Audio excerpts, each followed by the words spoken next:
Azul marino, más que un simple horizonte, un lugar lleno de secretos donde los expertos muestran la realidad. Muy buenas tardes, nos da mucho gusto que nos estén acompañando en esta edición de Azul Marino. Para nosotros son muy importantes sus comentarios y sus sugerencias, por lo que está a su disposición el teléfono 259-2280, aquí en la ciudad de Hermosillo, y si nos escuchan desde el campus Unison de la Unidad Centro, se pueden comunicar a través de las extensiones 8280 y 8580. Cuando ingrese a Facebook, no se olvide visitarnos en Azul Marino Radio, en donde también puede comunicarse con nosotros. Además, no se les olvide nuestro correo electrónico azulmarinoradio@gmail.com. Nuestras transmisiones las puede escuchar simultáneamente en cualquier parte del mundo en el portal de Radio Universidad www.radio.uson.mx.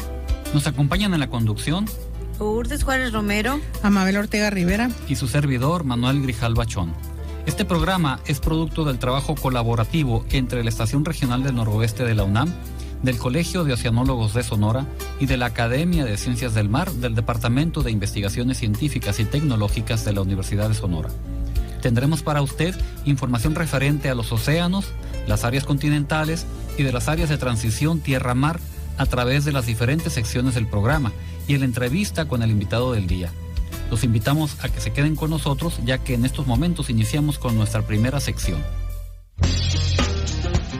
Olas marinas. Más allá de la marea. Noticias desde el mar. En las noticias les tenemos que unos geólogos creen haber determinado cuál fue el suceso exacto que desencadenó la extinción de finales del Pérmico, la extinción masiva más devastadora de la Tierra, que mató al 90% de los organismos marinos y al 75% de los de la tierra firme, hace aproximadamente 252 millones de años. El equipo del Instituto Tecnológico de Massachusetts, MIT, en Cambridge, Estados Unidos, y el USGS, que es el Geological Survey o Servicio Estadounidense de Geología, ha llegado a la conclusión de que hace unos 251.9 millones de años, un enorme pulso de magma se elevó desde las profundidades de la Tierra, justo bajo una región que hoy en día es conocida como las Traps siberianas, y que se caracteriza por una sucesión de raras colinas que parecen grandes escalones o terrazas. El término traps deriva de la palabra sueca trap, que significa escalón. Parte de ese magma no llegó a salir a la superficie y en vez de ello se extendió por debajo de la corteza de la Tierra, a poca profundidad, creando una vasta red de rocas que ocupa casi 2.6 millones de kilómetros cuadrados. A medida que el magma del subsuelo se cristalizaba, calentaba los sedimentos circundantes ricos en carbono. Como consecuencia de ello, estos liberaron rápidamente a la atmósfera un volumen tremendo de dióxido de carbono, metano y otros gases de efecto invernadero. La emisión de este gran volumen de gases de efecto invernadero calentó el clima, aumentó la acidez del océano y dificultó mucho que las criaturas terrestres y marinas sobrevivieran. Basándose en sus nuevas observaciones de los datos, Seth Burgess del MIT y sus colegas han confeccionado una cronología de los procesos que probablemente desencadenaron la extinción de finales del Pérmico. Esta cronología, que en principio es mejor que cualquiera otra elaborada previamente, consta de 3 etapas principales. La primera etapa marca el comienzo de erupciones generalizadas de lava sobre tierra firme, hace 252.2 millones de años. A medida que la lava se disemina y se solidifica a lo largo de un periodo de 300.000 años, se acumula conformando un inmenso casquete rocoso de gran densidad. La segunda etapa se inicia hace alrededor de 251.9 millones de años, cuando ese casquete de lava solidificada se convierte en una barrera estructural para posteriores erupciones de lava. Así, el magma ascendente se para y se extiende bajo el casquete, formando repisas, calentando los sedimentos ricos en carbono y liberando grandes cantidades de gases de efecto invernadero a la atmósfera, casi exactamente en el momento del inicio del suceso de extinción masiva. La última etapa empezó hace alrededor de 251.5 millones de años. A medida que la liberación de gases se ralentiza, a pesar de que el magma continúa introduciéndose en los sedimentos.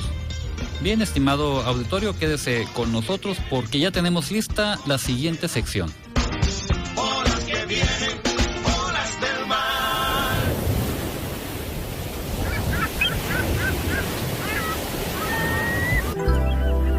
La entrevista desde la playa.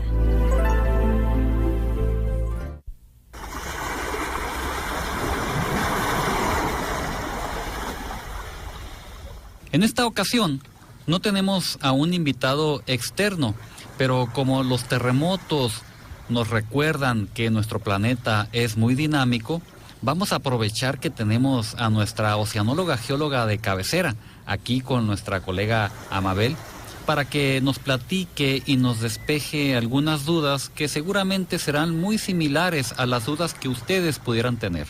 Amabel, este tema de los terremotos ha estado muy presente en nuestro país después de los grandes sismos y sus réplicas que han ocurrido a partir del mes de septiembre en varios estados del centro y sur de México. Dinos, ¿cómo es que se originan los terremotos? Bueno, como sabemos, la superficie de nuestro planeta Tierra está cubierta de placas. Estas placas se llaman placas tectónicas, que es en donde vivimos nosotros. Algunas de estas placas se encuentran bajo el mar. Estas placas se encuentran alrededor de la Tierra y flotan sobre una capa fluida de la Tierra conocida como astenosfera, que es parte del manto de la Tierra. El movimiento de estas placas tectónicas hace que se generen fuerzas de fricción en las áreas de contacto entre dos placas. Cuando dichos esfuerzos sobrepasan la resistencia de la roca o cuando se vence la fuerza de fricción, se produce la ruptura violenta y la liberación repentina de energía acumulada. Entonces es cuando se generan los terremotos. Y estos radian la energía en forma de ondas que se propagan en todas direcciones a través del medio sólido de la Tierra. Amabel, ¿y cuántas placas tectónicas hay en el planeta? Pues son 15 placas mayores y puede haber otras muy pequeñas. Y las placas se mueven todo el tiempo. Cuando estas rozan y se empujan, acumulan energía que al liberarla es cuando se producen los sismos. Bueno, ¿y entonces por qué no hay terremotos constantes, permanentes en nuestro planeta? Pues claro que sí los hay. Se estima que hay tantos como 1 millón de temblores diariamente alrededor del mundo. O sea que todo el día está temblando, ¿no?, en diferentes lugares de la Tierra. La mayoría son tan pequeños que no los sentimos y solo pueden medirse con los instrumentos llamados sismógrafos. Estos aparatos registran los movimientos de la Tierra. Y es entonces cuando los sismólogos nos pueden decir, después de hacer unos cálculos, qué magnitud tuvo cierto terremoto y de dónde se localizó. También hay sismos causados por otros eventos. Por ejemplo, por deslizamiento y caída de bloques, por erupciones volcánicas, por explosiones atómicas o el hundimientos en cuevas, explosiones en minas y meteoritos. Amabel, y entonces, ¿cómo podemos definir lo que es un sismo? Bueno, Manuel, un sismo se denomina a una sacudida o movimiento brusco del terreno producido en la corteza terrestre como consecuencia de la liberación repentina de energía por la interacción entre placas y o liberación de energía dentro de las placas tectónicas. El punto en el que se origina el terremoto se llama foco o hipocentro, que es adentro de la Tierra donde se origina, ¿no? Y este punto se puede situar a un máximo de 700 kilómetros bajo la superficie de la Tierra. El epicentro, en cambio, es el punto sobre la superficie terrestre, sobre el foco del terremoto. Bien, Amabel, hace rato mencionaste a los sismógrafos. ¿Cómo funcionan esos instrumentos? Bueno, estos son los instrumentos que detectan las ondas sísmicas al propagarse, provocando movimientos del suelo o el terreno por donde pasan. Entonces, estos aparatos registran los movimientos utilizando equipos denominados sismógrafos o acelerógrafos, cuyo principio general de operación está basado en la inercia de los cuerpos. Esto quiere decir que se tiene una masa suspendida con un resorte que le permite detectar cuando hay movimiento unos instantes después de que empieza a moverse el suelo. Entonces, si se sujeta esta masa con un lápiz que pueda pintar sobre un papel pegado, sobre un cilindro que gira a velocidad constante, se obtiene así un registro del movimiento del suelo o sismograma. Estos son los sismógrafos antiguos. Ahora se utilizan sismógrafos modernos que en principio es la misma operación, pero se utilizan componentes mecánicos y electrónicos para obtener una señal eléctrica proporcional al movimiento del suelo, lo cual puede almacenarse en forma local o ser transmitida por algún medio de comunicación, teléfono, radio, satélite, hasta un centro de adquisición donde se procesan los datos y se ve dónde fue el terremoto. Amabel, cuando escuchamos noticias sobre sismos, podemos escuchar términos como magnitud, intensidad, pero ¿cuál es la diferencia entre esos términos de magnitud e intensidad? ¿Es lo mismo o no? Bueno, estos magnitud e intensidad son escalas para medir el tamaño o el impacto de un temblor. La escala de magnitud se obtiene de forma numérica a partir de los registros obtenidos por los sismógrafos y están relacionados con el tamaño del área de ruptura y la energía liberada durante el temblor. En cambio, la escala de intensidad se asigna en función a los daños o los efectos causados al hombre y sus construcciones. Yo recuerdo que años atrás era común escuchar que la magnitud de los sismos se daba en la escala de Richter. ¿Es cierto que ya no se usa esta escala? Bueno, desde 1986 la magnitud de los sismos ya no se mide con base a la escala de Richter, por lo que utilizar ese término al referirse a la energía liberada en un movimiento sísmico ya es obsoleto. La escala de Richter se creó en los años 30 por el estadounidense Charles Richard para medir la magnitud de los sismos en California. Y aunque los nuevos instrumentos están alineados a esta de cálculo, en el país y el resto del mundo tenemos diversas ecuaciones para calcular la magnitud dependiendo de la zona. O sea que cada país tiene diferentes terrenos, entonces se adecúan las mediciones, ¿no? Y esa es la diferencia. Pero todas estas están calibradas con la escala original de Richter para que se puedan comparar los sismos en el tiempo. Debido a que cada zona se comporta de manera diferente, es necesario modificar en las mediciones los factores de acuerdo a la zona donde ocurre el sismo. Por lo que ahora la magnitud de los sismos ya no se miden en grados. Lo correcto es decir un sismo de magnitud 8.2 o magnitud 7.1 o 5.3, etcétera. Pero ya sin grados y escala de Richter. Lo correcto sería decir, por ejemplo, magnitud de momento sísmico a partir de la inversión de la fase W, pero se acorta a magnitud. Amabel, hay una pregunta que todo el mundo se hace, ¿no? Y es, ¿los terremotos se pueden predecir? Porque inclusive por ahí en las redes sociales vemos ahí algunos personajes que predicen un terremoto para tal fecha en tal lugar. ¿Qué tan cierto es eso? Bueno, hasta hoy no existe una técnica que 100% que permita predecir los sismos. Ni en los países como en Estados Unidos y Japón, que tienen tecnología muy avanzada, hayan sido de los primeros en desarrollar técnicas para tratar de predecir temblores y detectarlos. Dado que vivimos en un país con gran actividad sísmica, la única certeza que tenemos es que tiembla constantemente y que algún día va a temblar. No sabemos cuándo, pero de que va a temblar, y que debemos estar preparados ante cualquier evento sísmico. Lo único que nos puede ayudar es la prevención. Y entonces, así como tiembla en México, estamos en una zona sísmica. En el resto del mundo, como habíamos dicho, hay cientos de miles de terremotos diarios y entonces puede temblar en cualquier lugar del mundo.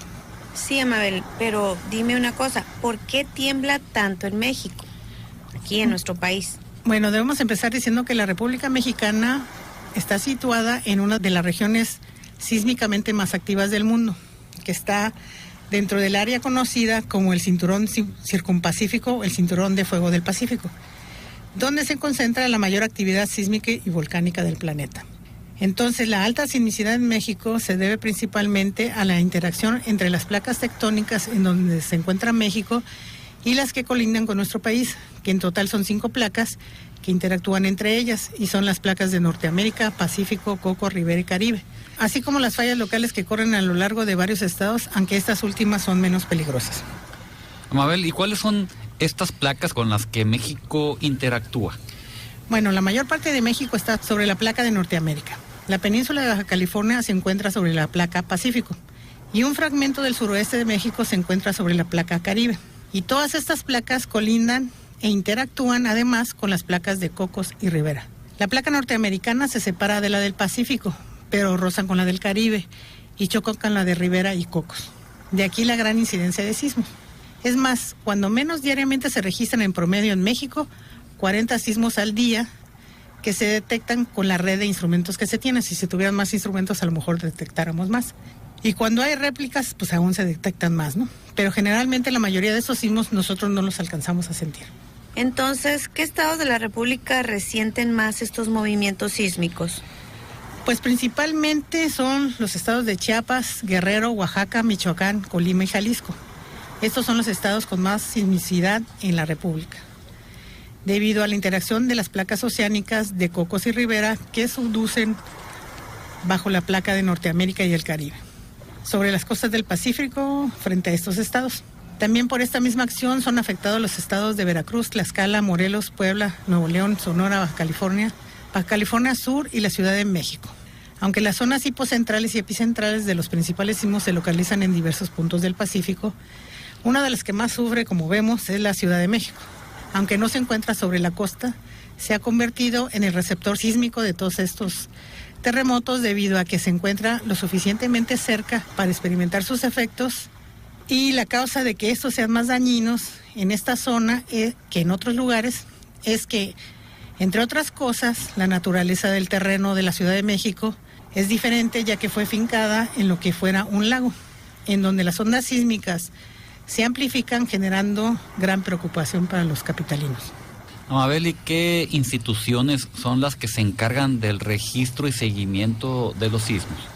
Principalmente el Instituto de Geofísica de la UNAM es el encargado de operar el Servicio Sismológico Nacional, y el Departamento de Sismología del Centro de Investigaciones y Educación Superior de Ensenada, en Baja California, CICESE, que enfoca su estudio, entre otros aspectos, a la actividad sísmica asociada tanto al Golfo de California como a la falla de San Andrés, con la Red Sismológica del Noroeste, o RESNOR. Adicionalmente, algunas instituciones de enseñanza superior en el interior del país hacen estudios de sismicidad regional, y los diferentes grupos mantienen comunicación entre ellos para dar a conocer sus avances. Acabas de mencionar la falla de San Andrés. ¿Nos podrías platicar exactamente cuál es su ubicación? Bueno, siempre se pregunta uno que la falla de San Andrés, y nos preguntan que si la falla de San Andrés pasa por Querétaro y por Michoacán y etcétera, ¿no?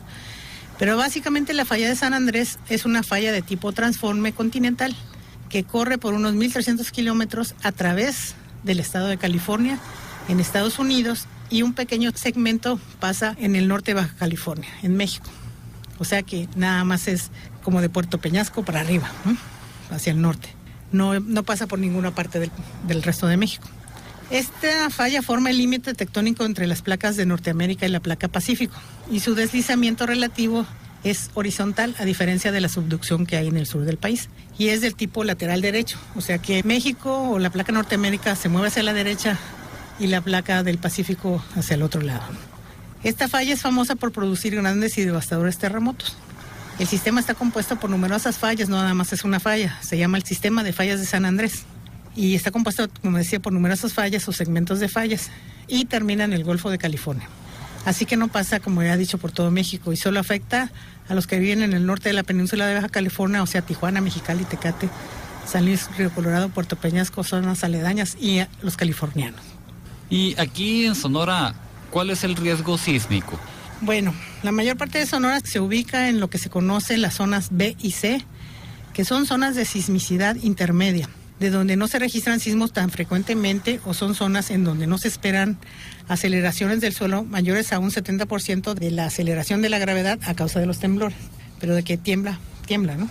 Además de la desembocadura del río Colorado en el Alto Golfo de California, como les había dicho, es la parte sísmica zona D, que corresponde a áreas en donde se han reportado grandes sismos históricos, donde la ocurrencia de sismos es muy frecuente y las aceleraciones del suelo pueden sobrepasar al 70% de la aceleración de la gravedad. Pero aunque no estamos en la mayor parte de Sonora, en una zona de alto riesgo sísmico, como en el sur centro de México, tenemos que estar listos en caso de que algún gran sismo, sobre todo en la zona costera, ya que se tiene en el Golfo el sistema de fallas del Golfo de California, que es la continuación de la falla de San Andrés, y no solo debemos estar alerta de lo que se encuentra en las costas, sino en el resto de Sonora, pues se tiene un registro histórico de un gran terremoto de magnitud de 7.5 que se presentó el 3 de mayo de 1887 en la falla Pitaycachi, en el noreste de Sonora, por lo que podrían ocurrir grandes sismos en Sonora. ¿Cuándo? No sabemos, pero hay que estar preparados por si acaso.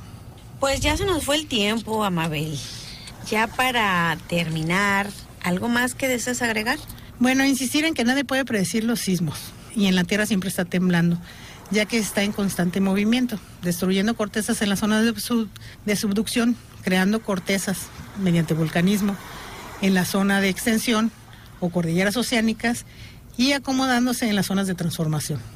Para más detalle de la sismicidad en el noroeste de México, los invito a que lean el número 13 del 30 de junio del 2010 de la revista Nuestra Tierra, que es una revista de divulgación de la Estación Regional del Noroeste, y el artículo es del doctor Leobardo López Pineda de la UES, llamado Riesgo Sísmico en Ciudades del Noroeste de México.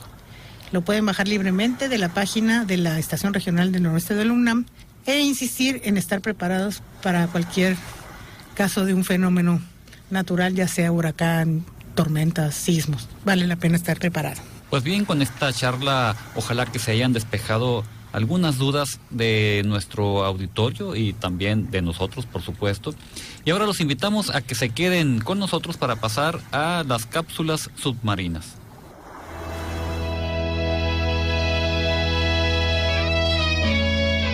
Cápsulas submarinas. Desde el fondo del mar. ¿Sabes qué es una réplica sísmica? Las réplicas de un terremoto son movimientos sísmicos que ocurren en la misma región en donde hubo un temblor o un terremoto principal, generalmente dentro de una longitud cercana a la ruptura. Estos temblores son una consecuencia de reacomodamiento de la corteza terrestre alrededor de la falla en la que se dio el sismo principal. Una réplica siempre es de menor magnitud que el sismo principal. En el caso de que una réplica tuviera una magnitud mayor que el sismo principal, es catalogada como el nuevo sismo principal y el sismo principal original es considerado un sismo premonitor. La mayoría de las réplicas ocurren en todo el área de ruptura de la falla y se producen sea a lo largo del plano de falla mismo o a lo largo de otras fallas dentro de la región afectada por la tensión asociada con el sismo principal. Típicamente, las réplicas se producen dentro de una distancia que equivale a la longitud de la ruptura fuera del plano de falla. El patrón de réplicas permite corroborar el tamaño del área que se desplazó durante el sismo principal. Las réplicas pueden ser peligrosas, ya que suelen ser impredecibles y pueden tener una gran magnitud y causar daños y víctimas adicionales al colapso de edificios que ya fueron dañados por el sismo principal.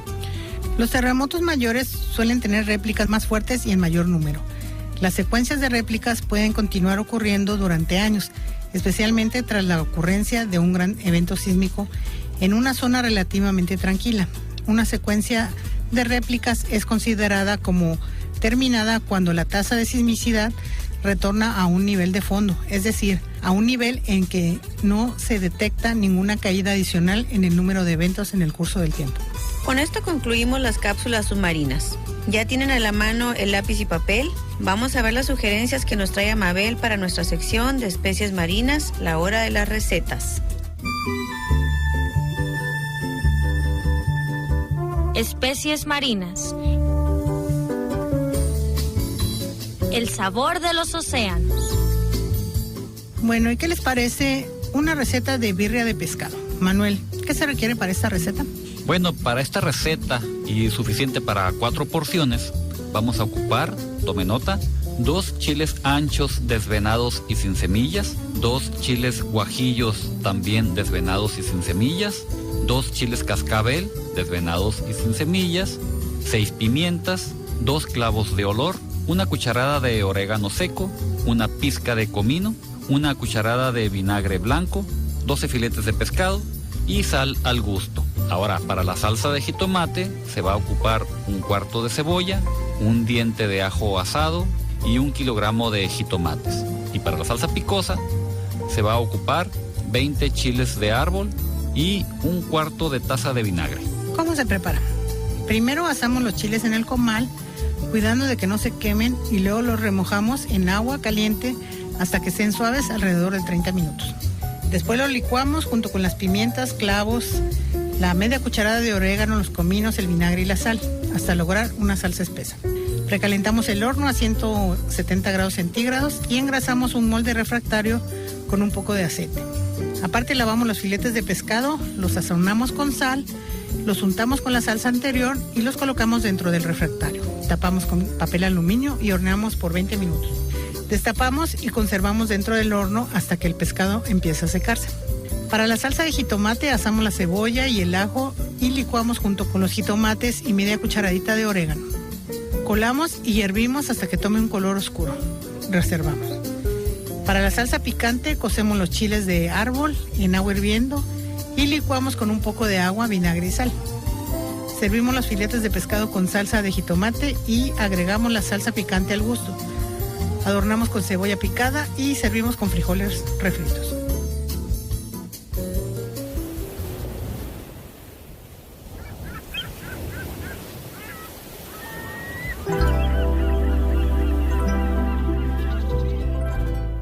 Hemos agotado el tiempo para esta edición de Azul Marino, pero si ustedes nos lo permiten, nos volveremos a encontrar la próxima semana en este mismo horario.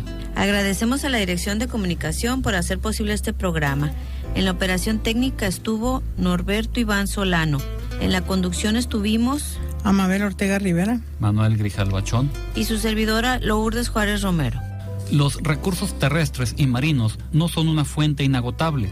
Por eso, la intención de Azul Marino es llevarle noticias e información que sirvan para fomentar la cultura del cuidado y del uso responsable de nuestros recursos.